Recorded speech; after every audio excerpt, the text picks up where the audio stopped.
I'm making this video because I watched a video on pay recently of diesel mechanics and you know whether it's worth getting into or whether it's worth jumping around jobs to get higher pay, and if that's what you should do. That was actually more was about was moving around to get higher pay. And the first thing I say is like, whenever I go to shop meetings and whenever I talk about pay and see people's work and see my own work and look at my own career, everything I always see, it all comes down to the mechanic. Like, they're gonna put everything on you. So that's something that sucks about being a mechanic. And so what I mean by that is they're going to tell you that you need to get 85% and only have 2 comebacks a month, and you need to do that. And you're going to say, well, can we get another parts guy? And they're going to say no. And then they're going to say, and we're going to say, well, I can't get my parts. I'm waiting for parts, and I put in my parts request. Well, you got to make better use of your time. You got to go out and run around and clean your tools while they're getting your parts. And then you say, well, they forget about my parts when I put in my parts request, and then I have to go up there and wait in front of them anyway. And they're going to say, no, that's not how it works. And, whatever. Put in your parts request, get your parts, and then just hurry. It doesn't matter. It doesn't matter if it makes sense. Like, you can tell them, my parts guy won't serve me unless I'm the first guy in line and I stay there. But they'll say, well, you got to make up for it some other way. Too bad. Other thing you might say is, despite it being against OSHA and rules and regulations, and despite it being against any kind of safety regulations, and despite it being against the insurance policies, they're going to let truck drivers in, and especially owner-operators, look over your shoulder, walk around your toolbox, goof around, work on their own trucks while you're working on their trucks. Any amount of things. Depends on how much the customer spends there, really. But you're going to say, this guy gets in my way, he distracts me, and the pressure is not something I need when I'm trying to diagnose a situation. And they will always say, well, he spends too much money, we can't get him out of the shop. But we want you to make 85%. And you're going to say, well, can you? Like, they don't want to tell them, and they're sure not going to tell them. So if you really want them out of your way, you're going to have to ask them, please go sit in the lounge that we've made especially to keep you out of our way, because it makes our work easier. But again, it just comes down to you, right? Which, like it or not, that's how it always comes down to it. Will they help you get better efficiency? No. They'll tell you to get better efficiency, and it's on you. Figure it out. Get it. And if you don't get it, you're not going to get the pay. All right? So I'll just start with that. It all comes down to you. So breaking into the industry used to be hard. Now they can't get people to come into the industry, right? And the pay's never been good, especially initially. So there's an initial break-in. You have to get in. You have to accept this not that great a pay for something you probably had to go to tech school for. And then you're going to get all the crappiest work. You're going to get low pay. And you're going to get a hazing usually. People are going to mess with you. And if you do dumb stuff, which you're going to do if you're new, they're going to mess with you a lot. The hazing in our shop's pretty much gone away, and I'm not a person that really believed in hazing, but now that our the sort of peer pressure to fit in has kind of gone away in our shop and other shops. It's been bad for our shop. The new guys are not conforming to the work ethics and everything. But anyway, if you stick with it, you get smarter and you get faster, and then you should ask for more pay.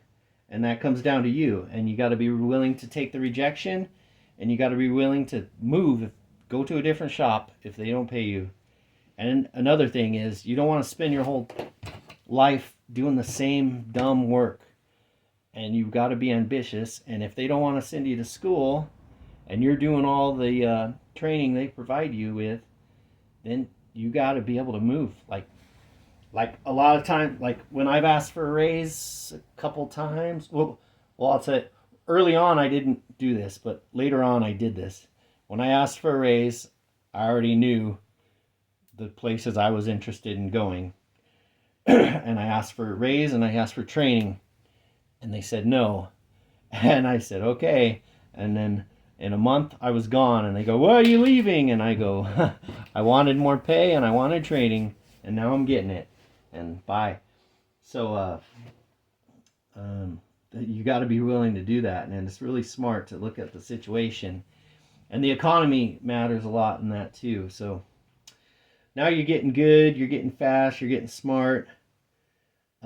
You've got all that going for you. That all comes down to you. And you should be getting the pay, or more of what you want anyway. Especially if you're single, it's okay. It's not that bad of pay by then. And then if you're married, it's always going to suck because you're going to spend it all anyway. Anyway, so the other thing that you'll see once you start getting up here into the mid-range is politics. A lot of people are good at politicking and making friends with people who it makes sense to make friends with, and going camping and barbecuing and golfing with people, and making alliances. And this can be okay if it's done honorably, but there's also a lot of talking behind people's backs, and you start to see the better mechanics. There'll be mechanics that are getting the edge in the shop and getting more money and more preferential treatment by talking with people that it counts to talk to you, and also talking down about people. And these environments can get really toxic, and it can get like throwdown time in some of these shops. So yeah, I'd say that's another time to leave and kind of bite your tongue and bite your time and bide your time, and leave when you can leave for more money, or just maybe you just need a better situation. But that's something that happens as you're getting up there, and then you start getting near the top. There's a lot of that politicking. The experience comes. It's not like you just know something. It's like you know something and you've experienced it, and you know what works and doesn't, and you know what you can get away with a little bit. You know you don't have to ask the boss to come check this out because you're not sure about it. You're getting up near the top, and then you need to realize that, and you also need to realize how much work you're putting out, and you got to know the going wage. And I've got to say, for me, I broke into the 30s a couple of years ago, and then I was very happy, and I didn't realize, I was talking with some people, and turned out a guy who I would say is about the same level of mechanic as me was making in the 30s like years prior to that at the same shop. And it was all about who he was friends with and who he was talking to and the perceived value of him. He was a really cool guy. I'd say he is a really cool guy. And people liked him a lot, and customers would come in to talk to him. And so I guess they valued him as some kind of someone who brought work into the shop more than an actual, because you didn't really actually see him work very fast very often. And then I guess he was sort of a leader in the shop, I would say, because people liked him so much they would come ask him, which was funny because I swear I knew more than him about most things, but not everything. He was better at some things, I would say. It's hard to judge that stuff, but really he didn't.